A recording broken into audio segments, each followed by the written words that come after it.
Everybody. I have had such a long day. I don't even know why I'm doing this to myself, but I kind of got this idea and I just wanted to put it down on video.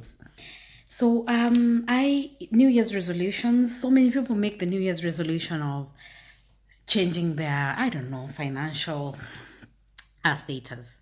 Some people decide that they want to start a business. Some people decide that they want to get a new job. Some people decide that they want to improve their side hustle. Some people decide, I don't know, people decide different things on how they want to achieve their financial independence. And so I want to talk about, in this video, I want to talk about how to look for a job when you're still employed. So many people say that it's easier to find a job when you're still employed. I don't know if, some of these things, I think it's just your mentality. When you're employed and you're not in a rush to find a job, it's the same as just after you've lost your job, it's easier to find a job because you're not restless. You still have some savings, hopefully you still have options, so you can find something better at that time than what would happen if you waited until you have been out of work for a year or two. Well, aside from the gap issue, which I still don't understand why that is still an issue in this day and age, but well, it is. So my tips for how to look for a job when you're employed, because I have done that a few times, is first find out why. Why do you need to change? Why do you want to change your job?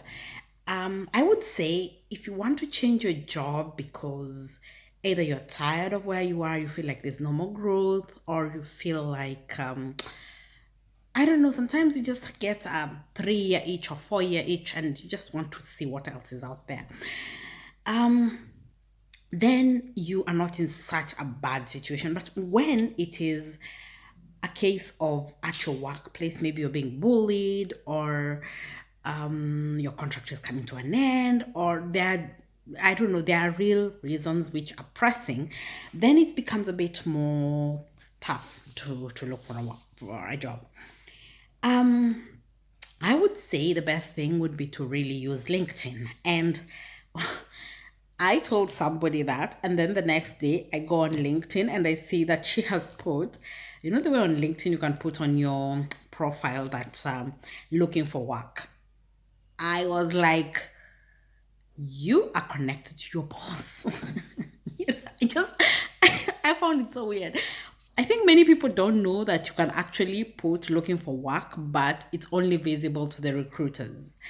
So this is how you, it's found in your profile, and you can have a look at it. It's right here. Yeah, there. Okay. So that is one of the things that people don't realize. So update your LinkedIn profile. If you want to invest in the premium, go ahead and invest in it. I didn't really invest in the premium. I did the free trial once, and I don't know if the premium itself has slightly more than what the free trial has, but I just didn't get the sense that I needed to have the premium. I don't know.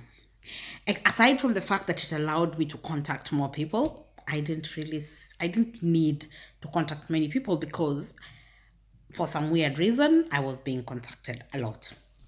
But the premium makes you appear in searches, higher in searches than when you don't have the premium.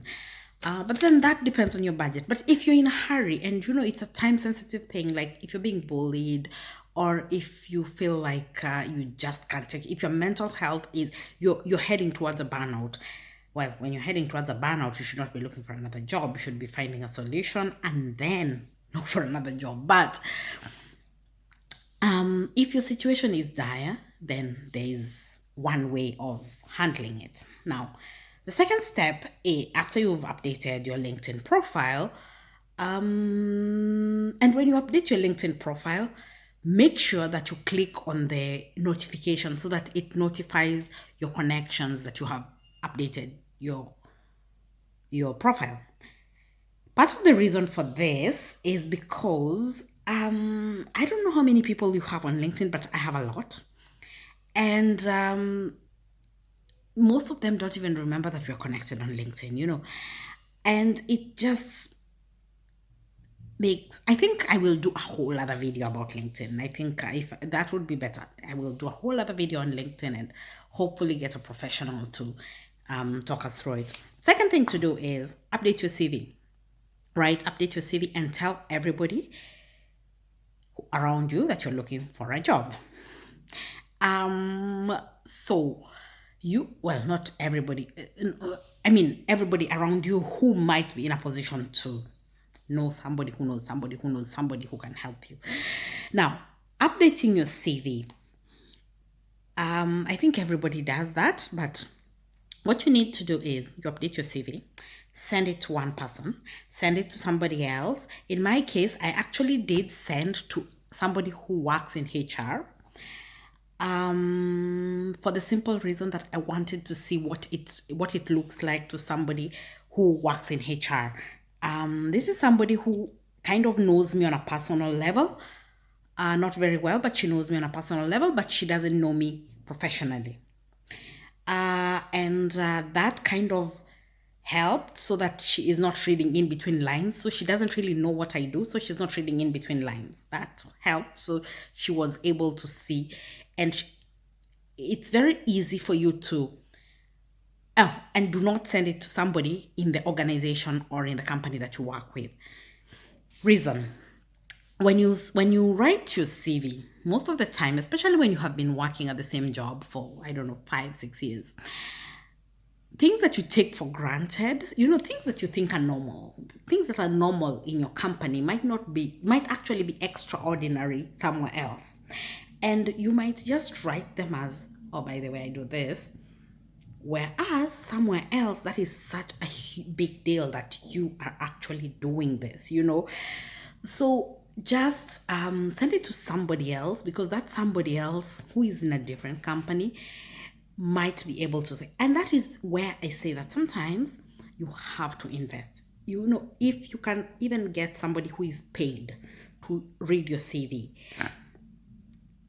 don't say that, oh, it was done by a professional, so now it's 5 years later, it's 2 years later. Actually, it's 1 year later. It's a different position. There are things that you have done at this job, even if you've just had the job for a year, even if you've just had the position for a year. There are things you've done there that you did not have before. So you do need somebody else to have a look. So yeah, get that started. Then check job posts. I know that, okay, fine, networking is not for everybody. I do network a lot, and I'm glad that I am able to network, because I actually do feel quite comfortable just talking to people about what I'm doing and stuff like that and what I need. But not everybody can do that. So just a second. Oh, so much better. Anyway, so I can't force you to go out and talk to people. But one good thing about social media, my war with social media, but one good thing about social media is you're able to network without having to get out of your shell. You understand? So you're able to show your skills. One time when I was looking for a job, one thing I tried to do was to kind of demonstrate what my people skills, because I wanted it to come out that I'm really a people person, because that's the kind of job I wanted. I wanted a job that gives me human interaction. I wanted a job that makes me look a bit like I'm interesting, and like I have ideas, and I have things that I like and stuff like that. So I started on LinkedIn, you can actually do blog kind of thing. So I started doing a bit of a blog. Again, we'll talk about LinkedIn another time. But so you have to kind of show people what you can do, and figure it out. Figure out what you can do to show people what you can do. Look for ways to volunteer for something that you kind of like.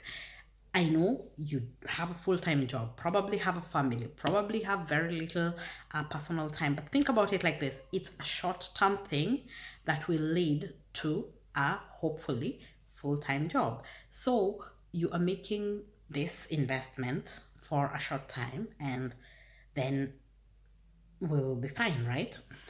The other thing is I'm quite an optimist. So for me, I would say you start doing your handover notes. Start thinking ahead that, okay, when I get this job, what will I need to change? I will need to hand over to whoever will take my job. And you start preparing everything for this reason. Even when you come and tell your boss that, okay, listen, I found a job, because sometimes you might get a job and then the period that you need to the period before your report is not as long as you wanted. So at least this kind of helps you. So you start preparing your handover notes, you start thinking ahead in terms of, okay, in June or in July, I'm not going to be here. So this and this and this. Now, other thing, which I'm sure HR people hate this, but I would say, don't take your leave days. Leave some leave days.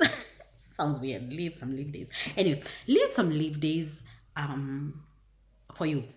So, for example, if you have 15 leave days, think ahead. You might need to use those leave days as the time that, to give you some time between when you stop work and when you start the new job. If you have to give 1 month notice at your workplace, and you give the 1 month notice, and maybe you have 15 days, then you can give, you can add the 15 days to the 1 month. What am I saying? Okay, so you can take the 1 month, and then because you have 15 days leave, you can do 15 days, then the 15 days you take them as leave. So you can, I think that would be a great thing. But this is also, for me, I do not believe in burning bridges. There's only one job that I ever left that I am very, very sure I cannot go back ever to that job. And that was the only job that I burned bridges. I believe in leaving a job in a good way. Leave a job in a way that the person who who employed you, because I'm assuming that you did this job well. This is if you did the job well. There are no tensions between you and your employer. So I'm assuming that this is something that you're leaving because of circumstances, not because you absolutely hate but even if you absolutely hate the place, think about it like this: the person who is making your life hell there, because most of the time you hate the job because of either somebody or the policies, right? And this person or these policies might change, and at some point you might need to go back there, or you might need to recommend somebody there. And these are all things that you need to take into account, knowing that if you burn that bridge, then there is absolutely nothing else that you can do. It's company A will never think about you again, and people talk. If you leave 2-3 jobs, especially if you're in the same industry. I live in Geneva, and Geneva is such a small town to an extent that if you work in NGOs, chances are at some point you are going, every single place I've ever gone, I say, oh, I used to work at UNICEF, and then, oh yeah, oh, so you know this person, and you know this person, and you know which department were you? So it's always like that. So if if you start work and your colleagues are like, oh, so you know the Richard, and oh yeah, Richard is a good friend of mine, yeah, and then they go have dinner with Richard, and Richard goes like, oh, Mercy is working with you. Ooh, good luck with that one. She just walked out, just left. You know, they will always be feeling like you are that kind of person. Now,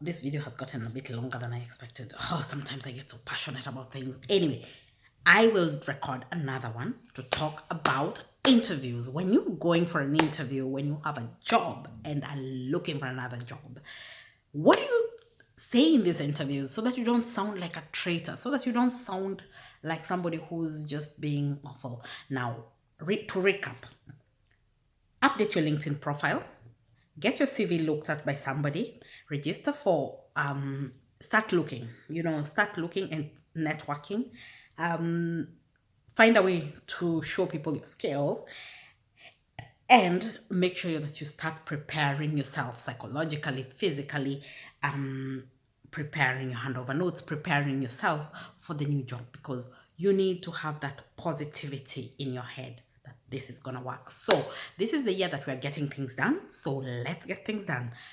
Subscribe so that when I post the next video, you are there with me. Okay? Thank you. Bye-bye.